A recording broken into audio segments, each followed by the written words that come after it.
Pride Royal Ivy, a reincarnated princess. But unlike most people, she wasn't reincarnated as a hero or even a slime. She wakes up as the villain everyone is destined to destroy. In her past life, she was just a player, obsessed with a weird game where the villainess becomes the final boss. But now she's somehow in that same world where she's the cruel princess fated to destroy the lives of everyone around her, including her own family. The journey begins with a girl walking home from school, thinking about her life, and suddenly everything snaps into place as a truck slams into her, and in that instant she realizes she is dead at 18.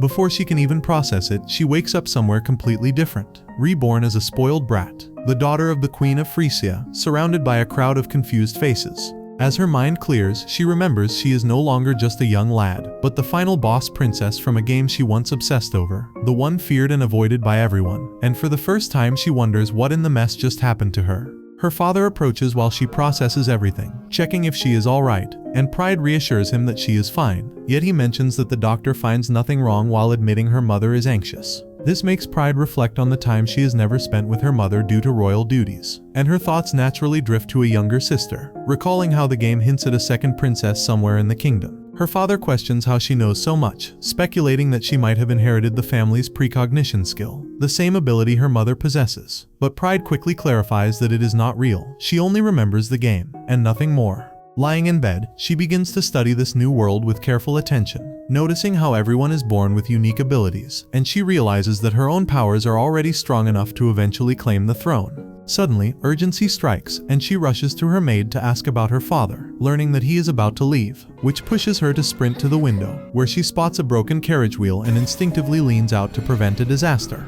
Just as a gust of wind threatens to pull her over, a servant grabs her hand, saving her, and in that moment she realizes this world does not always follow the game's storyline.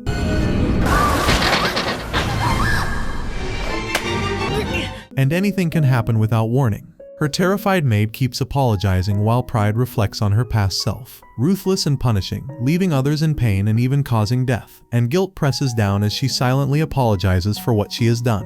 When her father returns, he checks if she is hurt, and Pride promises that she will accept punishment if she ever treats anyone unfairly again.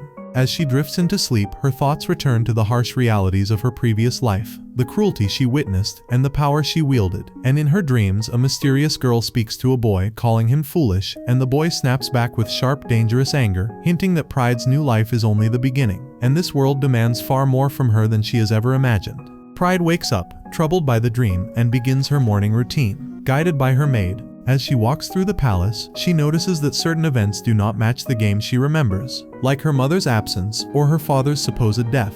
Pride starts to suspect that she may have the ability to change the game's storyline in this world. Pride enters a room where her father introduces her to a young boy named Stel. She observes that he is treated like a servant, restrained with chains due to his escape magic, which has caused him to run away before. Pride kindly introduces herself, expressing hope that they can live together as a happy family. Her father explains that Stel will formally sign a contract the next day. Pride remembers the cruel version of herself from the game, forcing Stel to sign a contract under threat to see his mother again, binding him into total obedience. That night, Pride secretly meets Stel, intending to give him the chance to escape before signing the subordination contract. She presents him with a key to unlock his chains. Stel refuses, explaining that he does not want to bring harm to his mother. There are a lot of children who have abilities, and if he run away they will bring another child. He has spent 2 weeks with her and knows how much she cares for him, so he chooses to endure the situation to protect her happiness. Pride realizes her suggestion for escape was naive and could have caused more harm. The following day, the subordination contract is signed and Stel's chains are removed by the king. He formally becomes Pride's assistant, bowing respectfully and promising loyalty. Pride shows him around the palace, introducing him to the library and explaining that he may read any book he wishes. She then introduces him to the palace servants, ensuring he feels included and respected. Later, Pride notices that Stel collapses suddenly, prompting immediate concern from everyone around. A doctor is summoned while Pride stays close to him, worrying over how she did not notice his illness earlier, despite being with him all day. Stel, in a half-conscious state, remembers his mother. Pride remembers a memory where her cruel version once forced Stel to commit horrific acts, including murdering his mother. As Stel regains consciousness, he looks at Pride, who tears up, apologizing for failing to save his mother, and expressing her sorrow over the cruel fate that may await him. She admits her heart feels broken and requests that if she ever becomes cruel like her past self, Stale should not hesitate to act against her. Slate stands frozen, staring at the knife in his hand, its edge still slick with blood, and a heavy weight of sadness presses down on him. Pride appears, her presence sharp, reminding him of the cruel orders to kill his mother. She mocks him effortlessly, calling him foolish, while he raises the knife, trembling, ready to obey. His voice catches as he asks why she chose him, and she smirks, claiming she enjoys watching him break. Before he can respond, she leaves, and Slate is left shattered, the anger and despair twisting inside him. He swears he will never forgive her, vowing silently to avenge his mother. Then Slate wakes, the nightmare vanishing like smoke, leaving only a lingering unease that sticks to his chest. As he heads to his lessons, his thoughts drift to a small token Pride gave him, a handkerchief, soft and unassuming but holding her kindness. He thinks about the pain his mother endured during their separation, her desperate pleas for his safety, and her yearning to be reunited with him. He realizes Pride is not as untouchable as people claim, and the thought solidifies in him. He will become her trusted assistant, believing that one day he and his mother can finally live without fear. Slate's mind drifts to Pride's strange request, asking him to kill her if she ever becomes dangerous. The weight of her fear presses on him, and he wonders what she truly worries about. Pride appears again, leading him to a private room where the king waits. The king hands him a letter, confidential and serious, and when Slate opens it, he finds his mother's words spilling across the page. Her well-being, the villagers' kindness, her happiness in knowing she might hear from him. Every line radiates love, and Pride's hand in making the correspondence possible humbles him. The king explains that Pride arranged this unusual system. Slate receives one letter a month and can reply once a year. Emotions swell in him as he absorbs the care of his mother and the trust Pride shows. Pride reassures him that she will always watch over him, her tone steady, echoing the unwavering love of his mother. Slate reflects on her fears and her kindness, cementing his resolve to protect her from whatever danger she anticipates. As days pass, admiration for Pride grows. He carefully plans what to write back to his mother, balancing honesty, reassurance, and loyalty. Then he overhears Gilbert and others whispering lies, calling Pride incompetent. Anger flares, but Slate knows acting impulsively will not suffice. He resolves to sharpen his skills, master influence, and understand people, vowing to expose the truth and safeguard Pride before anyone dares threaten her reputation. After that, Pride's mother arrives at the castle with her younger daughter Tiara. Pride is anxious, but Slate reassures her, encouraging her to relax. He gathers courage and expresses his admiration for her appearance, prompting Pride to smile. Their mutual acknowledgement strengthens their bond, and they remind each other of the day's importance, as Pride is officially recognized as the crown princess.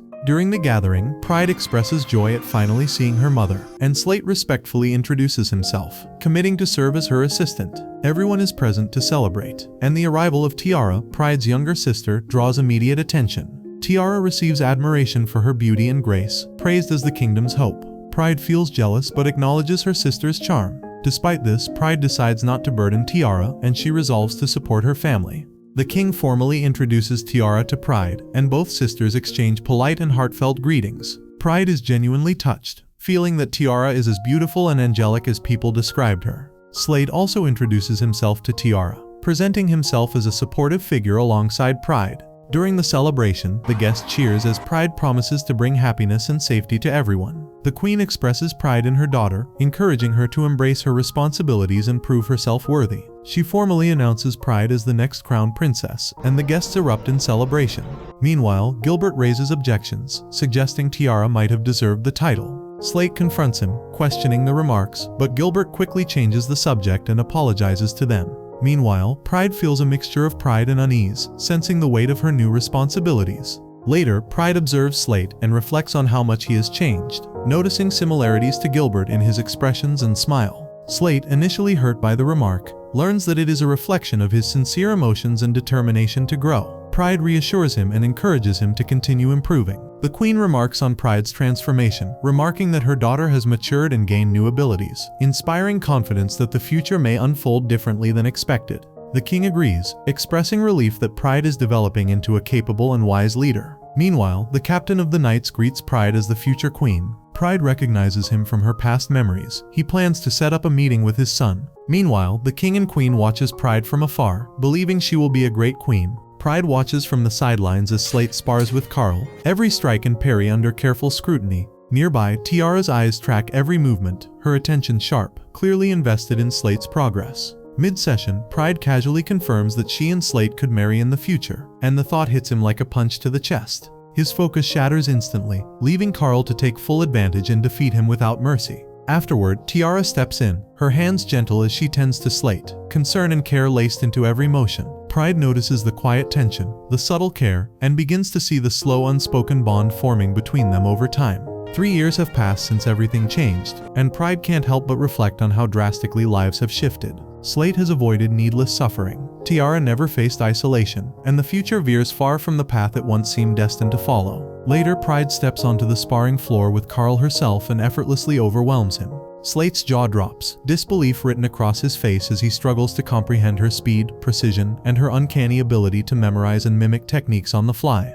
The weight presses on him as he questions his role as her protector, feeling his own weakness in stark contrast to her power. Pride reassures him, calm and steady, telling him he'll catch up with time and effort, and urging him to keep pushing. Slate's resolve hardens. He will train harder, grow stronger. Tiara, watching Pride's display, admits her own limits, but her loyalty doesn't waver. She remains firmly by Pride's side, a silent pillar of support. Pride values her trust and reminds herself that they are surrounded by allies. Her father, knights, guards, making immediate danger less likely. Still, a quiet tension lingers in her thoughts, knowing her strength could carve a path toward heroism or something far darker. Later, Pride meets with several knights, noting the captain's absence. Carl stumbles, realizing he forgot to report something, but Pride brushes it off, already aware of upcoming joint military exercises, and instead praises the troops for their discipline. Vice Captain Clark then updates her on new recruits, and Pride observes closely, noting their determination and focus even without the captain guiding them. She can't ignore the darker paths she once considered in the game, imagining these capable fighters misused for chaos. Suddenly, news breaks. Captain Roderick is attacked mid-mission. Tension spikes and Pride's priority sharpens, protecting her people. She insists on staying with them, determined to see everyone's reactions under pressure. Using a magical knight ability, she monitors the battlefield in real time, then takes command, organizing medics, triage areas, and protecting the injured with precision. Slate moves alongside her, teleporting supplies and personnel wherever needed. Pride keeps her focus razor sharp. Saving lives comes first, and every choice she makes minimizes casualties. As tension builds, one knight proposes using Slate's rare ability to transport explosives directly into the battlefield. Slate agrees if Pride allows him, but Pride immediately rejects this risky idea, making it clear that such a powerful skill must remain hidden and never be turned into a weapon. Shortly after, a knight reports that emergency troops will reach the battlefield in 10 minutes, prompting Clark to prioritize rescuing the wounded over engaging enemies. Pride carefully studies the unstable terrain ahead and firmly orders the knights to hold their position, preventing further losses. On the battlefield, Roderick remains trapped with his leg pinned beneath debris, his sword firmly planted to stabilize himself. A nearby knight recognizes his ability, Strike Nullification, which allows him to endure attacks, but does not help him escape. Despite cutting his legs, he cannot escape from there. Soon, his son, named Arthur, arrives and becomes worried, urging his father to act. However, Roderick firmly maintains that understanding the dangers of knighthood is an important lesson. Moments later, enemy forces launch a coordinated assault on Roderick. He continues to fight bravely, fully aware that his life is in danger, while Arthur desperately hopes for his survival. Witnessing the escalating crisis, Pride makes a bold decision to enter the battlefield herself, despite the risks tied to her position as crown princess. Ignoring concerns, she commits to protecting her people, and refuses to stand by while lives are lost. With unwavering determination, Pride draws her sword and takes command. Moving with remarkable speed, she eliminates the enemies with overwhelming skill, shocking everyone who witnesses her strength.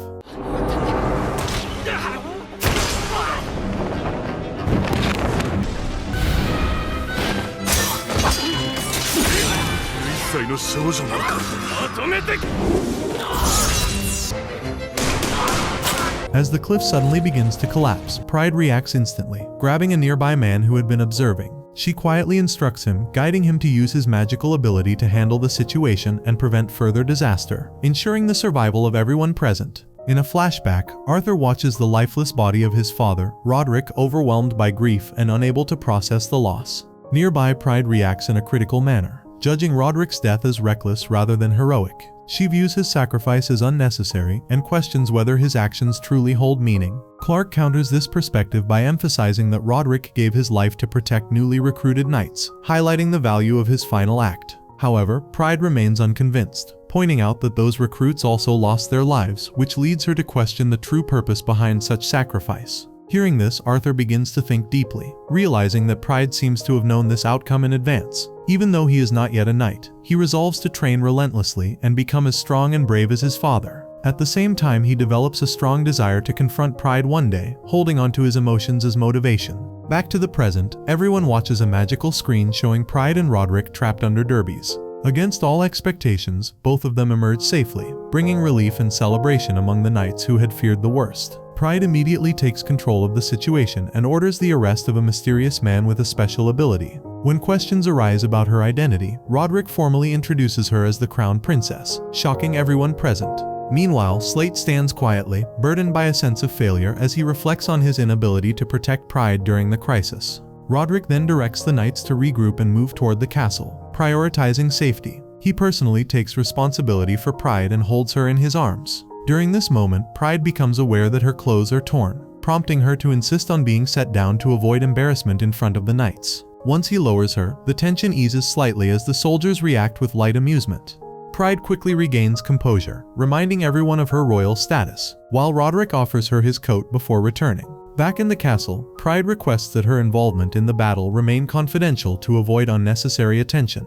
Roderick grows curious about her combat abilities and begins questioning how she became so skilled. Pride explains that she trained herself in self-defense, improved her swordsmanship through observing and practicing with Slate, and even learned to handle firearms by watching knights during training. Her rapid growth surprises everyone, leaving them wondering how she can learn so quickly. Roderick then questions how she identified the special ability user beforehand. Pride internally acknowledges that she foresaw it, but chooses not to reveal the truth about the game. Finally, when asked why she personally entered the battlefield instead of sending others, Pride explains that Slate's ability has limits, leaving her as the only one capable of handling the situation effectively.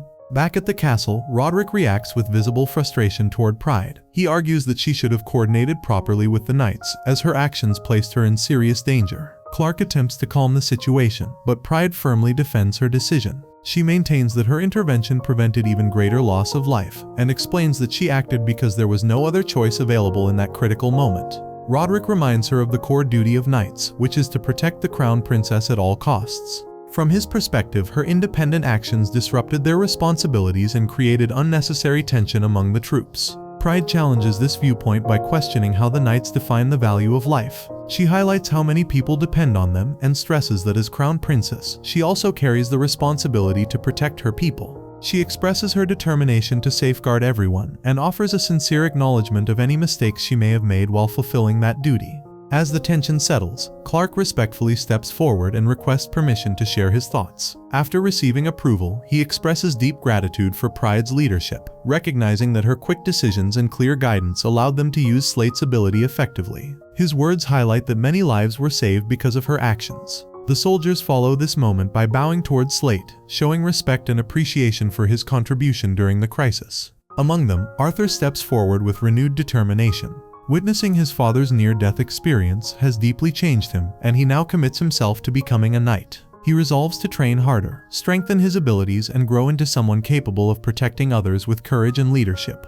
Pride observes Arthur closely, recognizing his potential and inner strength. She expresses confidence that he will one day become a dependable knight who can protect his family and the kingdom. At the same time, she quietly gives him a serious instruction, urging him that if she ever becomes a threat in the future, he must be prepared to act against her. This unexpected statement leaves Arthur stunned, as he struggles to understand her deeper intentions. Moved by everything that has happened, Roderick lowers himself in gratitude toward Pride, deeply thankful for the role she played in saving his life and protecting the knights. He feels relieved seeing his troops safe, and takes pride in Arthur's growth. Pride shares this sense of relief, reaffirming her commitment to protecting her people. Inspired by these events, Arthur dedicates himself fully to serving and protecting Pride, ready to honor the responsibilities of a future knight. Arthur stands in front of a mirror and quietly reflects on himself, thinking about how his parents gave him his name and how much his father inspires him. His father, Roderick, is known for his powerful/nullifying ability, and Arthur once dreamed of becoming a knight just like him. One day, while working in the garden, Arthur unexpectedly discovers that he has a special ability of his own. He realizes he can help crops grow,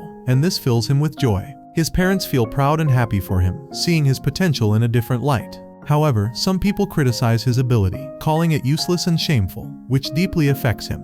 Because of this pressure, Arthur decides to give up on becoming a knight and chooses the path of a farmer instead. As time passes, Arthur reflects on that decision and feels regret for abandoning his dream. After meeting Pride, something changes within him. He becomes determined to train again and prove his worth, no matter what others think. Later, Arthur appears outside with a new look, and Roderick notices his unusual hairstyle. Arthur explains that it helps him move faster during training. He then expresses his desire to begin serious training and casually asks about Roderick's recent drinking. His father admits he only had a little and feels glad to see Arthur ready to fight again. Training begins, and Arthur quickly shows impressive skill. At one point, he places his sword on Roderick's head with surprising precision. Roderick reacts with shock, wondering if Arthur has secretly practiced all along. Arthur feels confused by the reaction, but Roderick hands him the sword and praises him, acknowledging his incredible talent.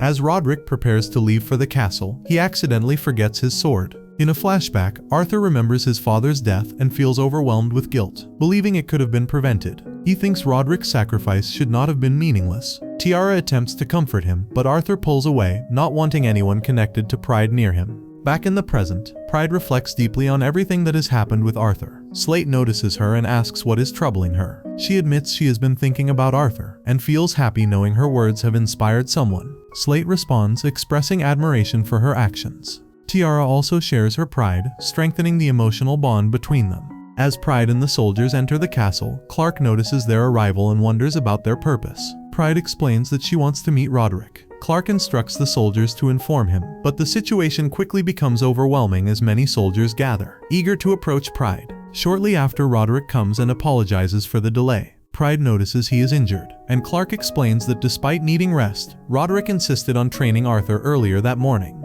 Pride asks about Arthur's progress, and Roderick proudly shares that Arthur has already begun training and shows remarkable skill.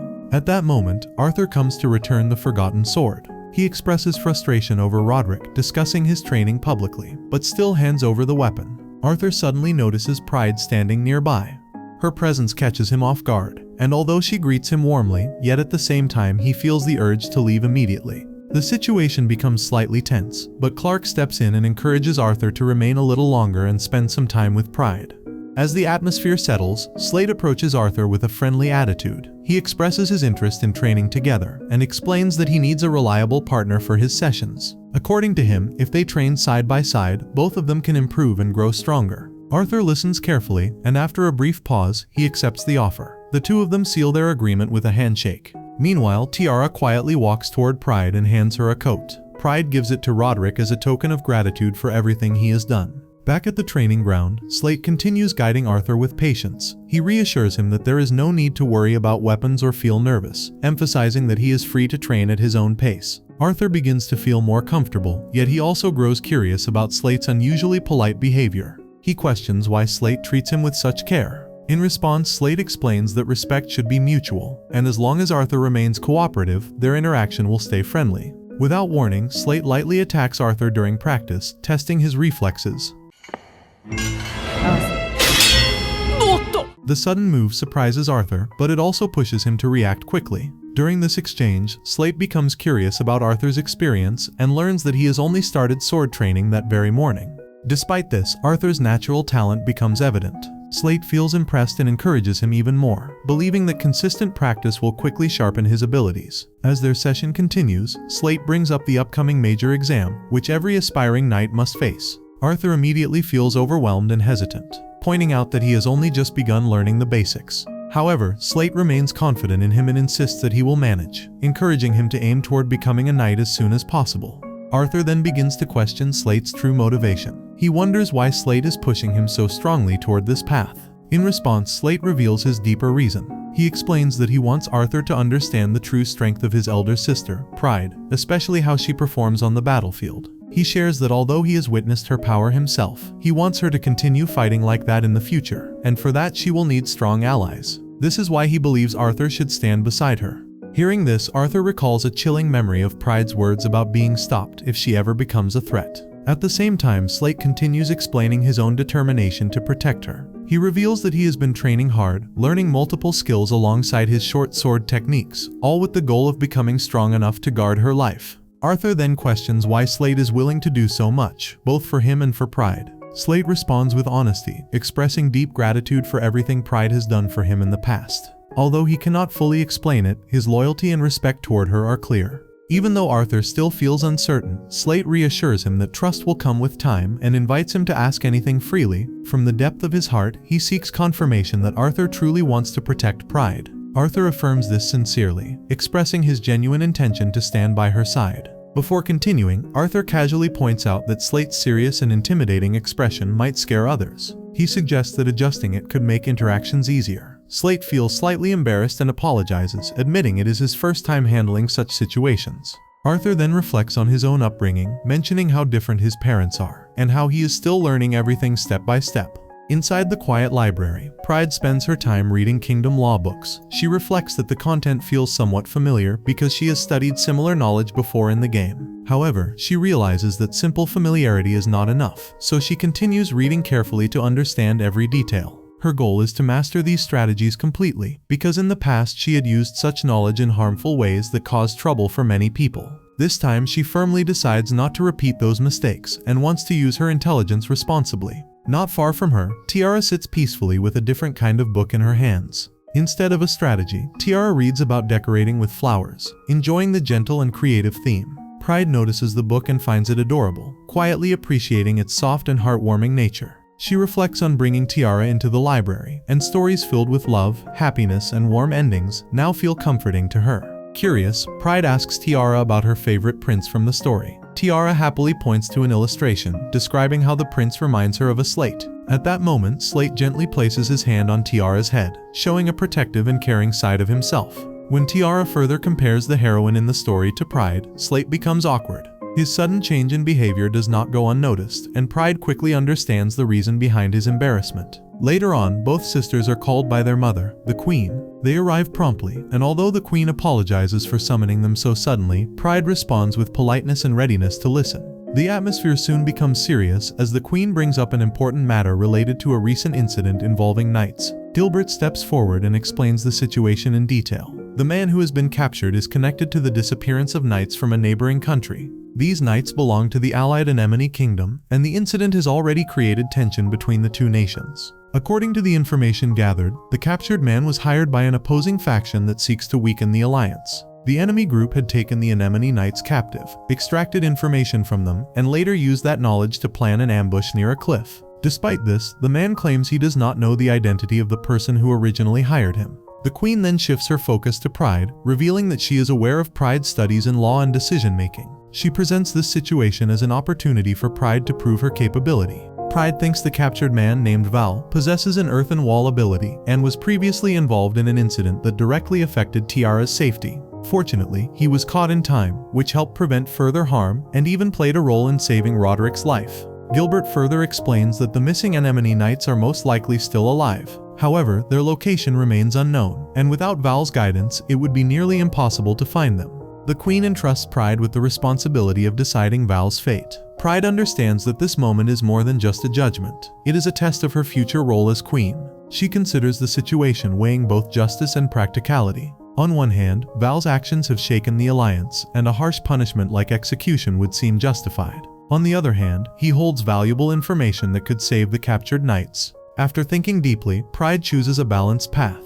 Instead of immediate execution, she offers Val a strict fealty contract. Under this agreement, he must remain loyal to the kingdom and is forbidden from harming anyone. His entire life will be bound to serving the kingdom's interests. Pride clearly explains the seriousness of this contract, warning that any mistake could lead to consequences worse than death. Val listens carefully, fully understanding the weight of the decision placed before him. After a moment of reflection, he accepts the terms, choosing to sign the fealty contract. As this happens, Pride reflects deeply within herself, realizing that she now holds authority over someone's fate. This moment feels significant to her, as she understands that her path toward becoming a queen has truly begun. The weight of responsibility settles on her shoulders, and she recognizes that every decision she makes from now on will carry serious consequences. Once the contract is finalized, Pride firmly establishes the conditions. She declares that from this day forward, Val must obey every order given to him without question. He is expected to serve the kingdom faithfully, while protecting its dignity and honor at all times.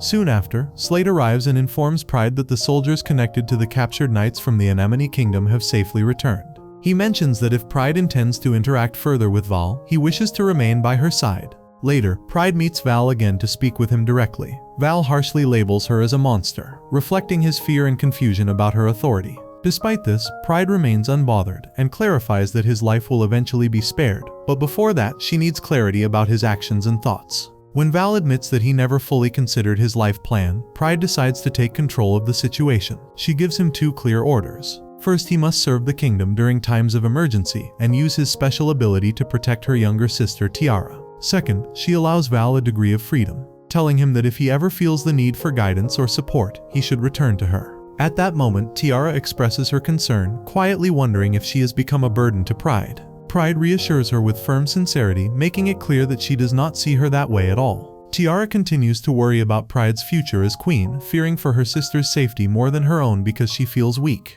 Pride clarifies that her wish is for everyone to remain safe and for a peaceful future where no harm comes to those she cares about. Later, Slate brings Arthur to meet Pride and Tiara during training. Arthur feels slightly embarrassed upon seeing them and wonders why he was not informed earlier. Slate apologizes for forgetting to mention it, while Pride expresses genuine happiness that Arthur has agreed to become Slate's training partner. Slate confidently assures that he will bring Arthur regularly, and Arthur accepts without hesitation. Together, they make a quiet promise to grow stronger and prove themselves in the future with Pride's support. While the 2 of them continue training, Pride and Tiara spend time in the garden collecting flowers. They carefully prepare small baskets and return to present them as gifts. Each flower carries a special meaning, which they thoughtfully explain. When Pride praises both Arthur and Slate for their intelligence and bravery, they become shy yet grateful. Tiara then shows handmade flower headbands and mentions that she did not have enough time to create one for Pride earlier. Together, they quickly make 2 flower headbands and gently place it on Pride's head one by one. As time passes, Arthur prepares to leave, and everyone walks with him. From a distance, Gilbert watches them quietly through a window, observing the growing bonds. After some years, the story shows Arthur walking forward inside the royal hall as he reaches the throne and kneels respectfully before Pride, and she calmly announces that he is now a knight of the kingdom, and everyone around them watches the ceremony with pride and admiration. And after the ceremony ends, Stale walks beside Arthur and gently asks him about Gilbert, who seemed to keep bothering him during the event. And Arthur simply explains that Gilbert is not causing trouble, but is only talking to him about a rare and unusual special ability. And then Arthur takes out a small box and hands it to Stale, and inside the box there is a pair of glasses. And Stale wears them while both sisters look at him and smile warmly as they tell him that he looks very good wearing them. At the same time, Gilbert continues to approach Pride again and again as he tries to bring up his proposal. But before he can fully explain himself, Albert suddenly steps in and stops him, and Albert pulls him away from the scene so that he cannot continue speaking in front of others. And later, Pride explains that Gilbert is trying to push a proposal about a new law that would force people to report their special abilities to the government. And she clearly expresses that she does not like this idea because she believes it goes against basic human rights and freedom. And Stale warns her to stay careful around Gilbert, because his ideas may not be as simple as they seem. And Pride lightly laughs as she remembers that in the game version of events, Gilbert and Stale actually got along well. But this thought creates confusion in her mind because she does not remember Gilbert as an existing character in the game at all. Soon after this moment, Pride quickly orders him to take them to Gilbert's location so they can understand what is happening. And Stale uses his power and brings them to the entrance of a room where they quietly stop and hear voices from inside. And they realize that Gilbert is arguing with Albert because his request has still not been accepted. And Gilbert expresses his frustration as he says that even after many years they have not fulfilled the promise made to him.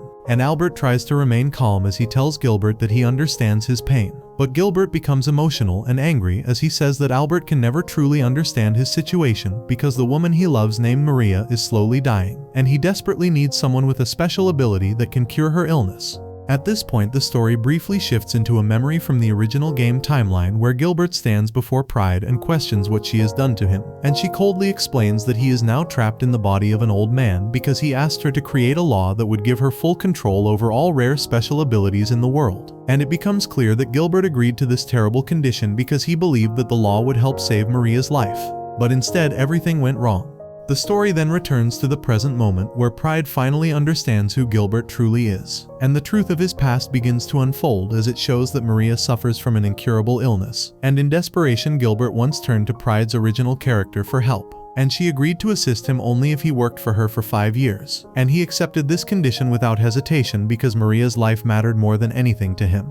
But the tragedy occurs when Maria dies the very next day after the law is passed. And instead of helping people, Pride's original character uses the law to control all ability users and forces them into submission or death. As Pride processes all of this information, she starts to realize something very important and frightening. And she concludes that Maria might still be alive in the present timeline, but only for a short time, because laws normally take weeks to be fully enforced, and this means that there is still a chance to change the outcome. And soon they see Albert ordering guards to search the castle because Gilbert has gone missing. Stale explains Gilbert's condition to Tiara, while Pride continues to think deeply about the events from the game. And she remembers that her original self often made decisions quickly without listening to others. She realizes the law might already be in effect today, and that would mean Maria could die very soon if nothing changes. Without wasting any time, Pride and Stale quickly prepare themselves and rush out to find Gilbert. And the scene then shows Gilbert meeting a group of rough men in a desperate attempt to hire them, and he promises to pay them if they can find someone with the power to cure illness. But the men laugh at him and suddenly turn violent and attack him. And despite being outnumbered, he fights back with determination and manages to knock several of them down. But one of the attackers grabs him from behind and prepares to stab him. And at that exact moment, Pride and Stale arrive just in time and step in to save him. After the fight ends, Pride turns to Gilbert and tells him that she has seen a vision and believes that Maria is about to die. And this statement leads into a detailed look at Gilbert's past, where it shows that he was born into a poor family and lost his parents at a young age, which forces him to survive through dishonest means just to stay alive. And during this difficult time, he meets Maria. From that day forward, Gilbert begins to change his life and works hard to find a proper job, because Maria gives him a reason to live and improve himself. And as time passes, their connection grows stronger, and one evening Maria reveals that she is already engaged to someone else, then confesses that she loves him and asks him to continue seeing her until she turns 16, because that is when her arranged marriage will take place. And Gilbert agrees to her request and continues to stay by her side. During this time, Gilbert awakens his special ability called Eternal Youth, which allows him to control his own lifespan, and he decides to temporarily leave Maria to focus on improving himself and gaining knowledge. And eventually, he rises to an important position as Albert's advisor, becoming the Chancellor of the nation. And after achieving success, he finally returns to Maria and asks her to marry him. However, this happiness does not last long because one day Maria suddenly collapses due to her worsening illness, and Gilbert refuses to accept this fate and firmly promises that he will find a way to cure her no matter the cost. Back in the present moment, the tension rises as Stale faces Gilbert with anger and suspicion, because he knows that Gilbert has committed serious crimes in his desperate attempt to save Maria, and Stale threatens him without hesitation as he sees him as a dangerous person who cannot be trusted. But before the situation can escalate, Pride steps forward and firmly stops Stale as she declares that Gilbert is still one of her subjects and must be treated under her authority. And her calm but strong presence immediately changes the atmosphere, as she refuses to let emotions control the situation and instead chooses to take responsibility for what happens next.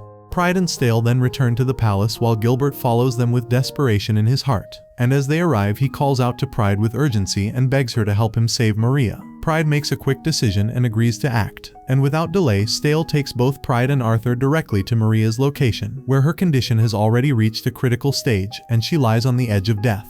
As she orders Arthur to step forward and place his hands on Maria, and she reveals that Arthur possesses a rare and powerful ability that allows him to heal all of creation. And although Arthur himself has not fully realized the extent of this power yet, Pride understands its importance and knows that this is their only chance to save Maria's life. And Arthur follows her command without hesitation as he gently places his hands on Maria, and at that moment, a bright and radiant light fills the room as his ability activates, and the light surrounds Maria and begins to restore her body. And within moments, her condition improves drastically as the illness that once seemed impossible to cure begins to fade away. Maria slowly regains her strength and opens her eyes as she looks at Arthur with gratitude and thanks him for saving her life. And the relief in the room becomes overwhelming as the fear of losing her disappears. And Pride quietly observes the outcome while thinking deeply as she realizes that Arthur was not supposed to awaken this ability at this point in time. And this confirms to her once again that her actions have changed the course of the original story. And although the future is now uncertain, she accepts this change because it has saved a life.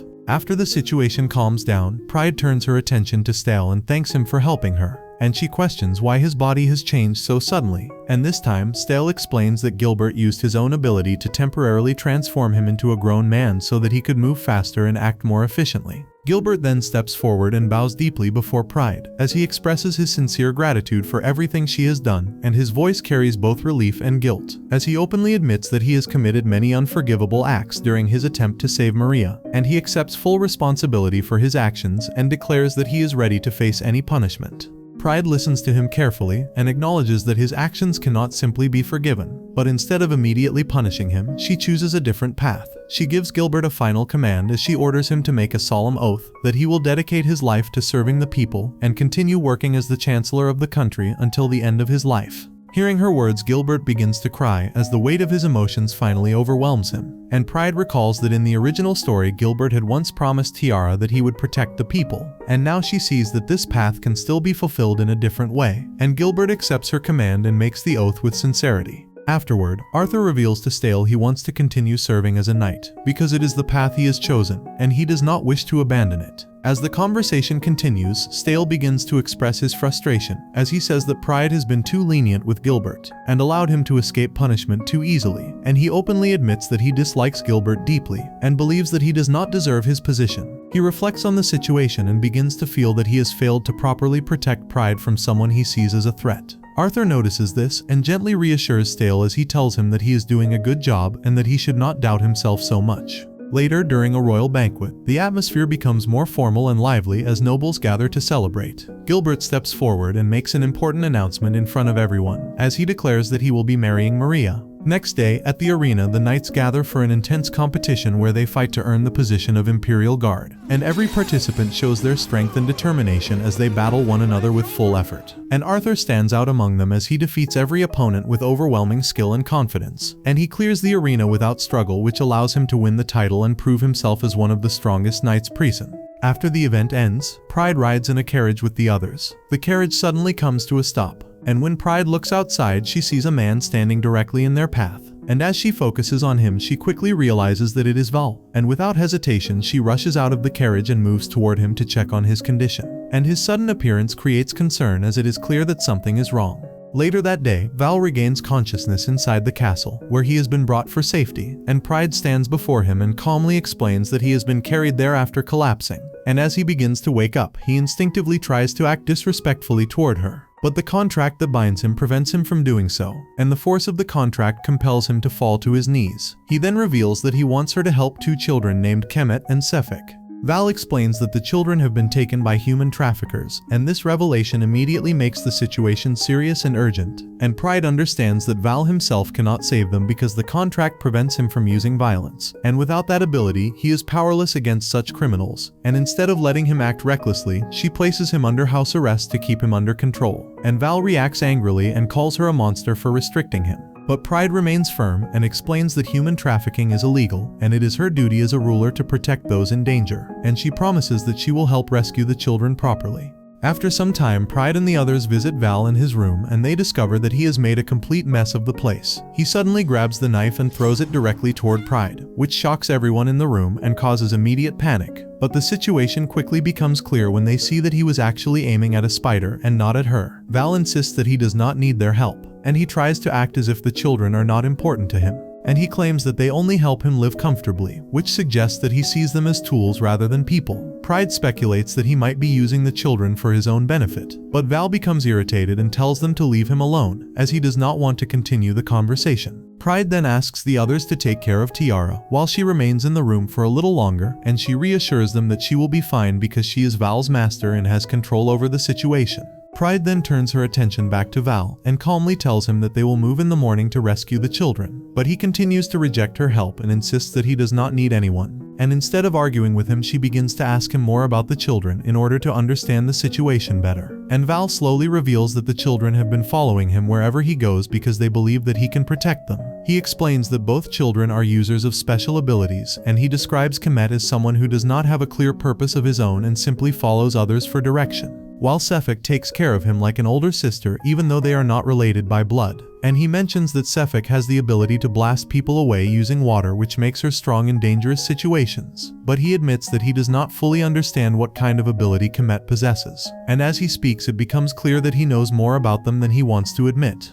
He continues by saying that it was Sefek's idea for them to follow him, and that he taught them about money and survival. But as he speaks, his emotions begin to surface, and he suddenly starts hitting the wall in frustration, as he says that he is feeling sick again. And Pride watches him closely and begins to ask deeper questions about what he truly values in his life. And Val stubbornly insists that money is the only thing that matters to him. Then Pride asks him directly if there is anyone important to him, and he denies it again and claims that he does not care about anyone. But Pride then asks him how he would feel if Kemet and Sefek were to die, and this question breaks through his defenses as he suddenly feels a sharp pain in his chest, and becomes overwhelmed by emotions that he cannot understand, and he starts to panic as he questions why he feels this way and why the thought of losing them hurts so much. At this moment, Pride finally understands what is happening inside him. She gently embraces him and tells him that this pain is part of his punishment, and also part of being human. And she explains that the reason he feels sick is because he is worried about the children, and the reason he is crying is because they have become like a family to him. And through her words, she helps him begin to understand emotions that he has never truly recognized before. And this moment becomes a turning point, as Val starts to face the truth about his own heart and the connections he has formed with the people he once claimed did not matter to him. The next scene begins with Val stepping forward to meet the human traffickers as he tries to negotiate for the release of Kemet and Sefek. And the criminals look at him with suspicion as they refuse his request and explain that they will only agree to the deal if he brings 5 children in exchange. And Val calmly responds that he has brought 4 already, but then declares that he himself will act as the 5th. And at first the traffickers laugh at him because they believe he has no value.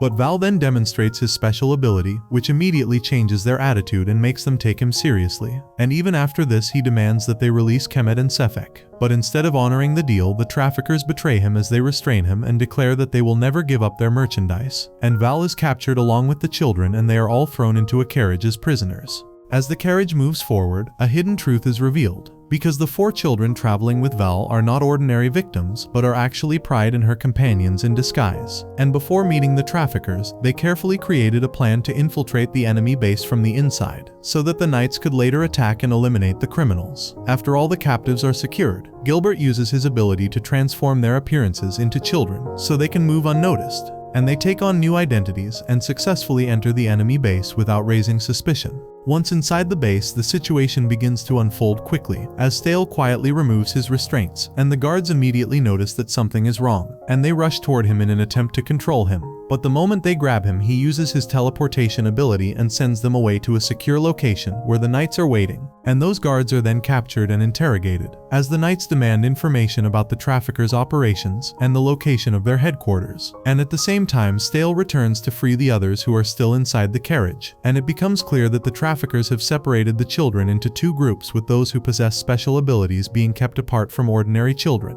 Arthur, Gilbert, and Pride intentionally place themselves among the ordinary children, so they can gather information and protect them. And while they are inside a cell, they hear a girl calling out desperately for Val, and Pride quickly realizes that this must be Sefek and Kemet, and they approach them carefully. Sefek angrily assumes that Val must have been captured as well, and calls him foolish because she believes the traffickers would never release their captives so easily. And she asks where he is, and Gilbert explains that Val has gone to the area where the special ability users are being held in order to find them. And while this conversation continues, a guard becomes irritated by the noise and orders them to stay quiet, which increases the tension inside the cell. Meanwhile, Val and Stale are actively searching for the children with special abilities and freeing them one by one. And as they move through the area and as they continue searching, Stale notices flashes of light coming from a distant area, and Val suspects that it may be a special holding cell. Back inside the cell, Arthur believes that the rescue of the special ability users is already underway, but Sefek remains deeply worried about Val and refuses to stay still. And driven by her concern, she uses her water-based ability to blast the guard away and create an opportunity to escape.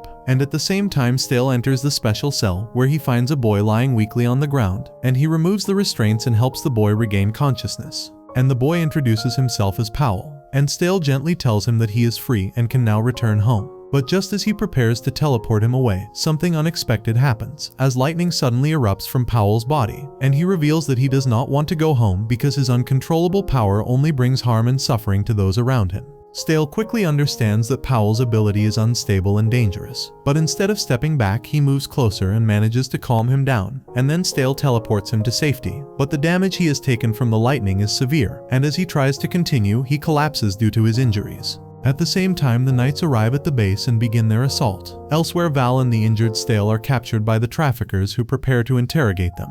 But before they can proceed, Gilbert suddenly appears and announces that the knights have already arrived, which causes fear among the enemies, and Gilbert continues to provoke the leader, which leads to the boss shooting him in the arm in anger. And seeing this, Arthur rushes forward and targets the leader directly, while Alan commands the knights to begin their attack, and Arthur cuts through the enemies with precision and strength. But the situation becomes dangerous when the leader captures Val and uses him as a hostage, and he threatens to kill him if Arthur continues fighting, and this forces Arthur to stop, and he is quickly restrained by the remaining enemies. At this critical moment, Pride steps forward with authority and power, and she frees Arthur by cutting through the chains that bind him.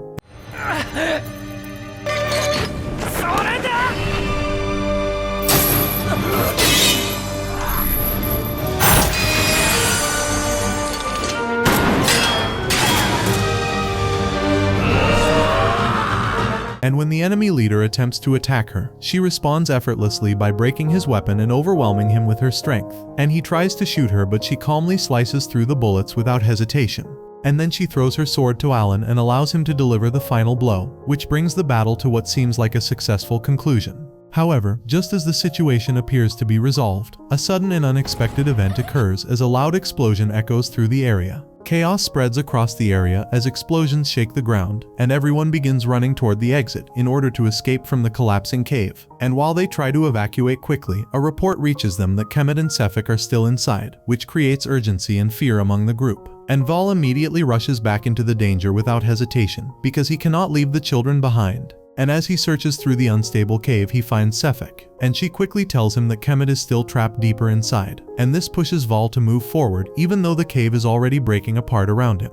Val attempts to reach Kemet and tries to save him using his ability, but he quickly realizes that his strength is not enough to overcome the situation, and the cave continues to collapse, which makes every second more dangerous. But even with the risk of death, he refuses to give up and continues trying to reach the boy. And at this moment, Alan steps forward and orders 2 knights to assist Val while commanding the others to continue evacuating everyone else. And the knights follow his command and carry the rescued children away from the collapsing area, while Pride and Arthur stay behind to help complete the rescue. Val finally spots Kemet through a narrow opening in the rubble, but the cave is shaking violently and is on the verge of complete collapse, and the knights urgently try to convince Val to leave before it is too late. But he refuses to listen and reminds them that he is only a criminal and that his life does not matter, and he insists that they should not waste their time on him. And he even tells Pride not to give him any orders because he does not want her to interfere. But Pride calmly ignores his resistance and gives him a command anyway, as she tells him to block the path and hold the cave together. And hearing this, Val feels something change inside him as he accepts her order with gratitude, because it gives him a reason to keep going.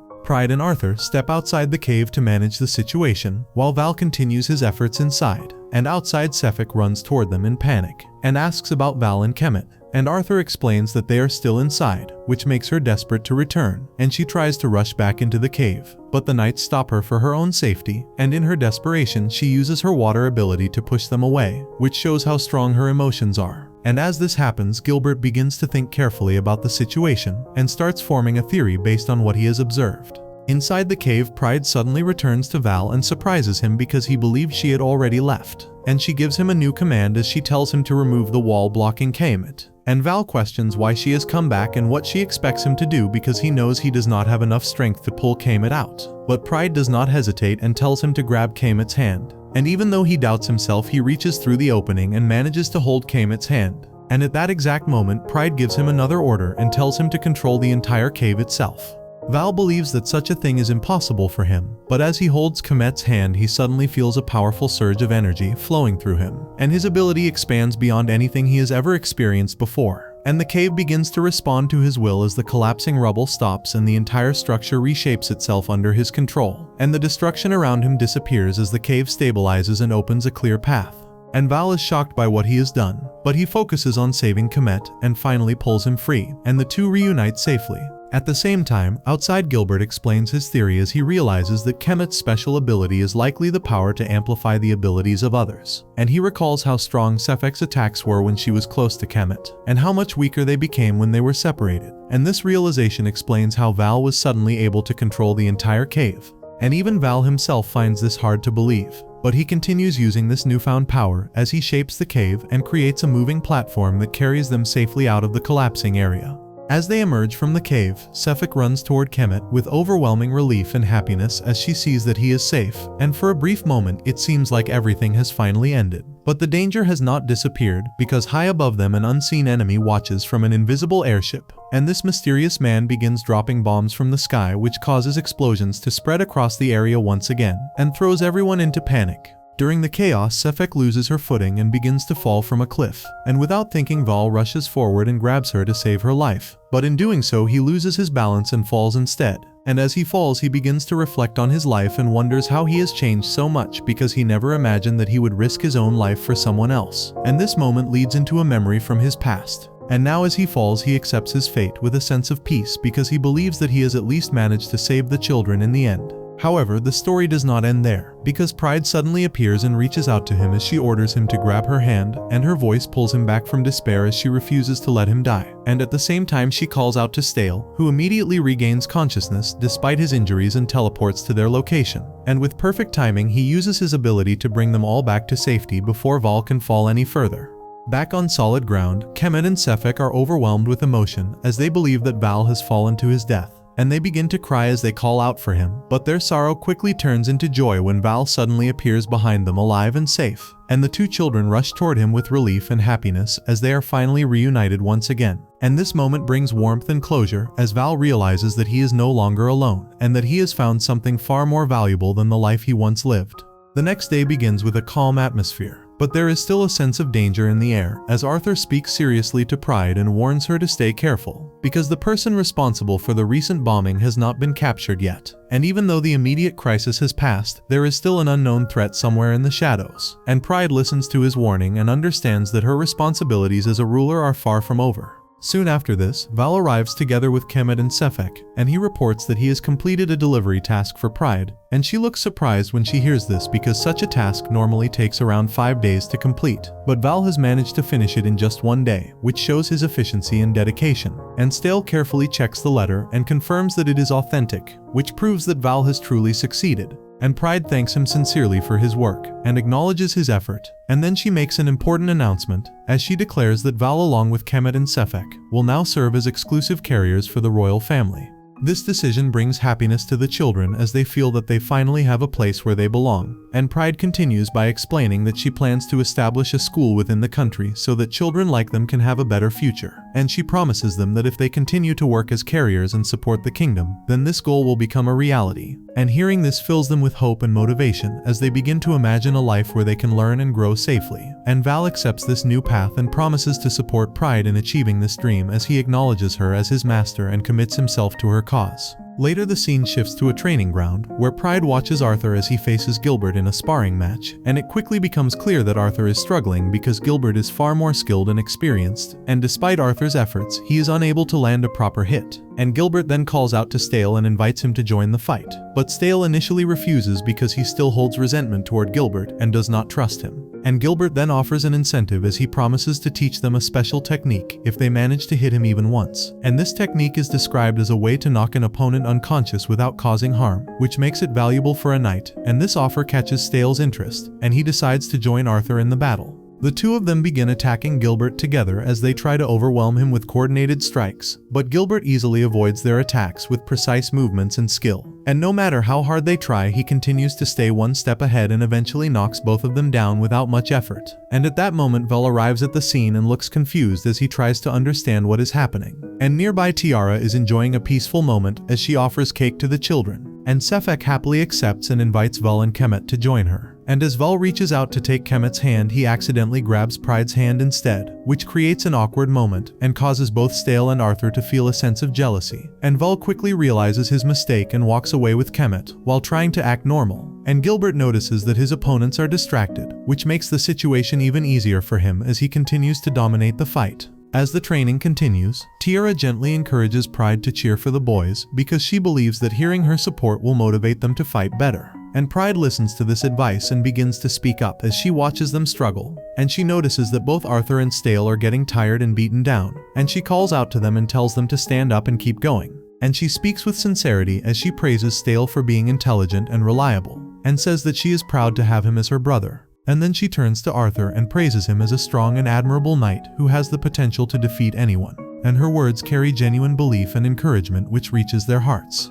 Hearing her support changes their mindset, as both Arthur and Stale become more serious and determined. And Gilbert immediately notices this shift and realizes that Pride has the ability to draw out their inner strength. And as she continues to cheer them on, the two boys gather their resolve and charge forward with renewed energy. And this time their coordination improves, and they finally manage to land a hit on Gilbert, which fulfills the condition of his challenge. After the fight ends, both Arthur and Stale are exhausted and breathing heavily, but despite his fatigue, Arthur remains determined to grow stronger, as he declares that he wants to surpass Gilbert one day. And he reflects on the previous battle against the human traffickers, and feels that he did not contribute enough. And he worries that he has not improved at all, because he believes that Stale was more useful than him during that fight. And these thoughts weigh on his mind as he doubts himself. Stale listens to him and calmly reminds him of what he actually did during that battle, as he points out that Arthur used his sword to protect everyone, and played an important role in ensuring their safety. And hearing this helps Arthur realize that his efforts were meaningful, and that he has indeed grown, and this moment strengthens their bond as they continue supporting each other in their journey. Pride then approaches them with a warm expression and tells them that they both fought very well. And she gently wipes the sweat and dirt from Arthur's face as she praises his fighting skills and admits that she was captivated by his performance. And she then does the same for Stale and expresses her pride in how much he has grown. And as she looks at both of them, she reflects on how they have become admirable individuals and feels grateful that she was able to meet them.